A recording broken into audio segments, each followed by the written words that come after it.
Single investments no longer work. Buying one property, one business, or one idea today is actually the highest risk on the market. If all capital is concentrated on one asset, the investor becomes extremely vulnerable to the market changes. That's why the world's largest investors have long moved away from the strategy of one asset main bet. Today, smart money builds portfolios of these projects.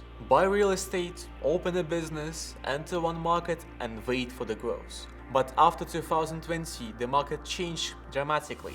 The pandemic, inflation, rising interest rates, and geopolitics made returns less predictable and risks higher. One asset no longer creates stability. It creates dependencies on the market and one scenario. If you look at the strategies of the world's largest investors, none of them keep capital in just one direction. Blackstone manages more than $1 trillion in assets and builds portfolios across real estate, infrastructure, logistics, hotels, and technology. When one sector slows down, another continues to grow. Portfolio strategy has long been the standard for funds and wealthy investors. Ray Dalio, founder of the Bridgewater, built his strategy on maximum diversification and said that the holy grail of investing is a properly diversified portfolio. Jeff Bezos invests not only in Amazon, but in dozens of technology, space, and infrastructure projects.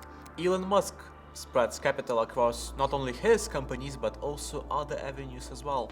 Stability is not created by one asset, it's created by a whole investment system. Today, a strong portfolio includes multiple markets, multiple asset types, operational businesses, and long-term infrastructure. This model helps preserve and grow capital over 10 to 20 years in horizons. Revolt Group, as an example of it, is an international investment holding, operating between Hong Kong, Southeast Asia, and the Middle East, the most developing parts of the world for the following decades. Modern investors look less at the quick deals and more at the long-term trends. The global wellness market, according to the Global Wellness Institute, has exceeded $5 trillion and continues to grow.